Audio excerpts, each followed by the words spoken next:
From the mind of Danny Dickerson, author of Blood and Seeds and numerous short stories, where horror takes root and nothing escapes unchanged. Welcome to Hell's Play. Part 1, Limbo, Chapter 1, Into the Void. Religious people insist that the soul of a deceased person rises up to heaven to bask in the glory of God. Hardline, buzz-killing zealots add the frightening possibility that at death we drop through a mystical trap door into the fires of hell and burn forever. The more philosophical thinkers expound an elegantly practical view that the astral body of a dead person simply moves on to another plane of existence. As for myself, I have learned two undeniable facts. The first is that winning the lottery doesn't make you richer in any way at all.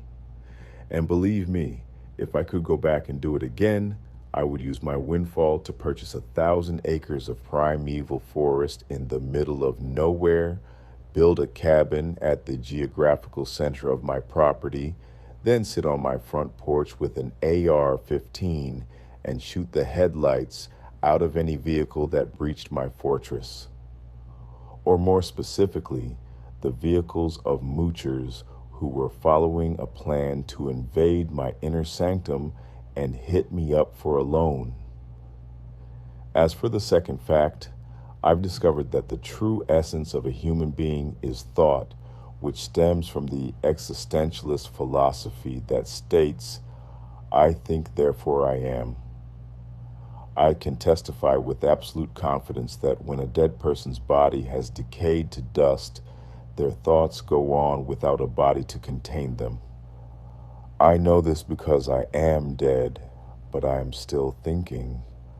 I wasn't ready to die, so I kept my attention focused on my lifeless body as I floated close to the ceiling and tried to come up with a plan. I had seen plenty of movies where detached souls revived their dying bodies by shouting at them to wake up. Because of that, I was sure I could resurrect myself through an act of will. I shouted, "Wake the fuck up!" But the shout retreated into a bottomless black hole that served as a giant cosmic trash can for the wasted cries of the dead. Darkness closed in around me. The room in which my body lay had passed beyond the range of my new set of developing senses, and I lost sight of it. Through an ethereal tunnel, I could only see my lifeless body, which was now illuminated by a shimmering light. I wanted to shout again, but then the light faded and I was left floating in absolute darkness. "Ah, shit," I said, and listened to the words echoing inside my capsule of thought. I repeated my newfound mantra, "I think, therefore I am." Most people want to believe that winning the lottery will solve all their problems, even though a wealth of existing evidence says otherwise. Anyone who has watched an investigative news story or an indie film documentary about lottery winners knows better. In truth, a lottery win creates more problems than it solves. I know that now. Another fallacy I've struggled with over the years is life after death. Most people want to believe that we go on in some way after we die, but realistically, they suspect that when a person dies, their body decomposes, along with their brain, and everything they were before they died is lost forever. I wondered if anything evil or nasty was hidden in the darkness. I wondered what powers I might have gained to deal with it. Nothing about the void I was in felt like heaven, but luckily, none of it felt like hell either, except for the complete lack of light and no way of entertaining myself. Thinking back, maybe it was hell after all. I continued to float, but had no way of controlling where I went. In hindsight, I decided that I probably should have grabbed hold of the chandelier to keep myself anchored while I was floating near the ceiling. Then I reconsidered and accepted the fact that I couldn't have done that. I had lost my connection to the physical world. I wondered if my voice could be heard by someone who was stuck in the same crappy situation as me. Is anybody out there? I called. Nothing came back. The empty and silent darkness was starting to bring out my paranoia. I felt that I was in danger from an obscure and terrifying being that I had yet to confront. I needed my Xanax. If I could have sold my mangy soul for a way out of there, I would have done it. But when you're only a wad of thought, capitalism goes out the window, and your best option becomes thinking your way out. Unfortunately, I've never been any good at that. Well, fiddledy-diddledy fuck, I said, and listened to the echo. Forced to deal with the reality of my situation, I took the least logical way out and turned delusional. After all, crazy people aren't responsible for their actions. I began to believe that I still had a chance to revive my body. Fortunately, I hadn't become so crazy that I ignored the fact that the clock was ticking. Every second was precious, and I could feel them slipping away one by one. My plan had been to be alive and sitting in the kitchen, maybe eating a sandwich and drinking a can of Diet Pepsi, when my wife got back from shopping. I knew she would have thought up some great ways for us to spend our windfall while she was out. The lottery win seemed to have erased her years of chronic depression and given her a newfound will to go on living. I wanted her to stay like that, and I wanted to spend the rest of my life with the woman she had become.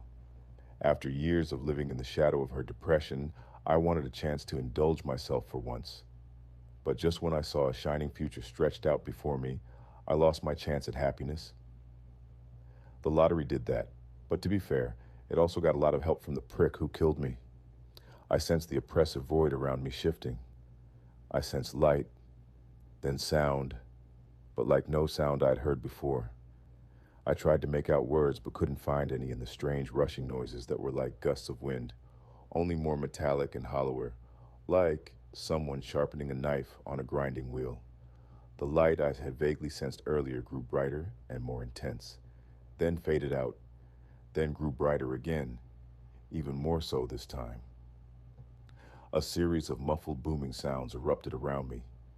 They sounded like distant cannon fire.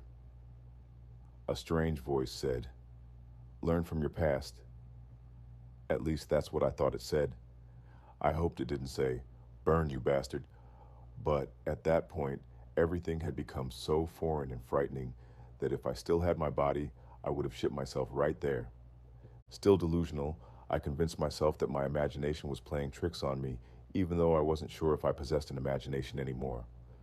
Then despair and hopelessness set in. I longed for a few hours to set things right with my wife. For my own peace of mind, I needed to be sure that she was going to be okay on her own. I wanted to tell her how sorry I was that I didn't leave her any life insurance, but then remembered she had the lottery winnings to keep her going. All I wanted then was to make sure she didn't piss it all away on trips around the world or let some guy with a good pickup line and a bigger dick than mine to take it from her.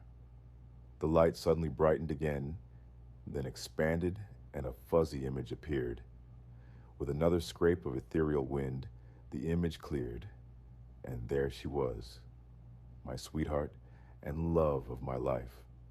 My eternal soulmate, she was stepping through the doorway into my death room. Her entrance was slow and cautious, almost as if she was hoping to see something, but was afraid it wouldn't be there, like hoping for 2 10s after you've split your aces and doubled down at blackjack. Then she saw my body, and I heard her wonderful musical voice, but she only said, I called out, "Rosalie, I'm still here. I'm right here." She couldn't hear me. I kept waiting for her to show some emotion at discovering my murdered body, but she didn't react the way I hoped she would. No gasp, no tears, just mild disinterest. I had to assume she was in total shock. I shouted, "Call the paramedics, there's still time." Again, no reaction.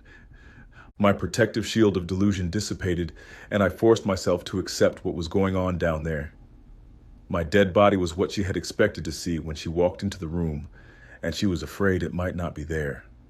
Apparently, while I was looking forward to enjoying a future without her shroud of depression hanging over me, a future that included regular sex with my updated wife, and a future consumed with finding ways to spend our newfound fortune, the scabby bitch had been plotting my murder.